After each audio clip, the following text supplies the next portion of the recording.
बुद्ध के साथ में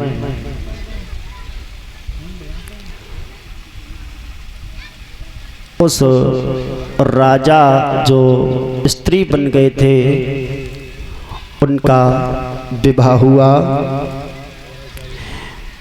और बुद्ध के सहयोग से वो राजा जो रानी बन गए थे वो गर्भ धारण करती हैं। बुद्ध के सहयोग से उन्होंने गर्भ धारण किया। जय हो। तो समय धीरे धीरे व्यतीत होता हुआ चला।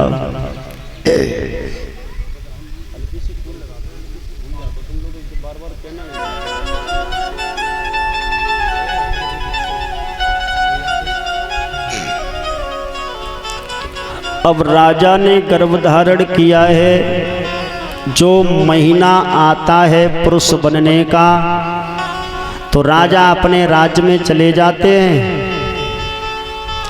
और जैसे ही स्त्री बनने का समय आता है तो 2 दिन पहले से ही घर छोड़ देते हैं। रानी से कह आते हैं कि देवी हम तो जा रहे हैं कहीं काम से।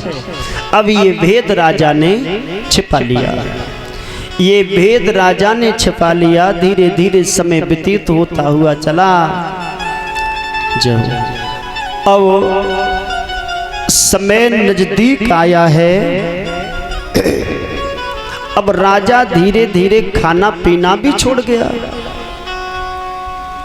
राजा धीरे धीरे खाना पीना भी छोड़ गया है। एक दिन जब पुरुष बने हैं तो चले हैं घर पर तो रानी पूछने लगी है भोजन खिलाते समय, श्रीमन वैसे तो तुम 15-16 फुल्का खा जाते थे, अब तो तुम कबू एक खाए लो कबू आधो ही खाए के उठ जाते, समझ में नहीं आते का है गो। और तुम खाते कचू होते ना, मोटे बहुत होते चले जा रहे हो। रानी ने सवाल किया तो राजा ने कहा देवी पता नहीं क्या हो गया, हम खाते भी कुछ नहीं है लेकिन मोटापा पता नहीं, अब कह नहीं सकते। राजा ने वो भेद वहां छिपा लिया। भेद जब छिपाया है और जैसे ही स्त्री बनने का समय आया उससे 2 दिन पहले राजा रानी से कहने लगा देवी अब हम 1.5 महीने के बाद घर आऊंगा, कुछ काम है। अब भेद छिपा लिया। अब जैसे ही जंगल में पहुंचे हैं 2 दिन के बाद राजा रानी बन गया। राजा पुनः रानी बना है तो समय पा करके राजा के गर्भ से स्त्री के रूप में एक पुत्र ने जन्म लिया। एक पुत्र ने जन्म लिया है जिसका नाम पड़ा है पुरुरवा।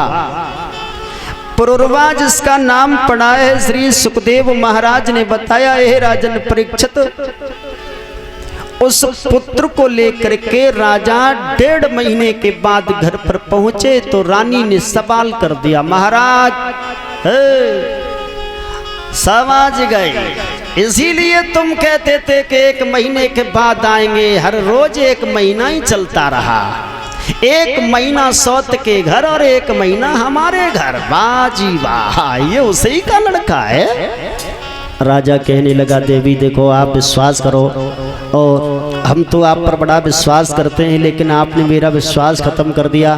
ये किसी सौत का लड़का नहीं है। ये पुत्र जो था एक जंगल में पड़ा हुआ था तो मैंने सोचा बेचारा अकेला मर जाएगा, इसे माँ की ज़रूरत है तो इस पर दया की मैंने मैं इसे उठा लाया। अब इसका पालन पोषण आपको करना है, ऐसा कुछ नहीं है आप जो सोच रही हैं। रानी ने बड़ी देर में बात को माना। भैया घर में बहुत तांडव सो मचूर हो। राजा ने सारो भेद छुपाओ जैसे तैसे। अब धीरे धीरे समय व्यतीत होता हुआ चला।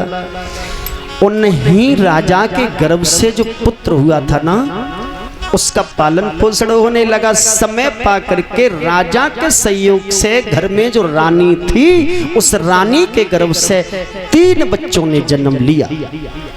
3 बच्चों ने जन्म लिया है जिन बच्चों का नाम उत्कल, गय और बिमल ये नाम पड़े हैं। अब कवि ने कल्पना की है जो राजा के गर्भ से संतान हुई थी जिसका नाम था पुरुरवा, उससे चला है चंद्र वंश, यानी चंद्रमा का पुत्र बुध के सहयोग से राजा के गर्भ से एक लड़का हुआ पुरुरवा, उससे चला है चंद्रवंश। और राजा के सहयोग से रानी के गर्भ से संतान हुई थी। 3 उत्कल गए और बिमल, उनसे चला है सूर्य वंश। चंद्र वंश और सूर्य वंश यहाँ से आगे को बढ़ता चला। अब ये कथा यही विराम करते हैं, शाम को हमें अभी और चिल्लाना है।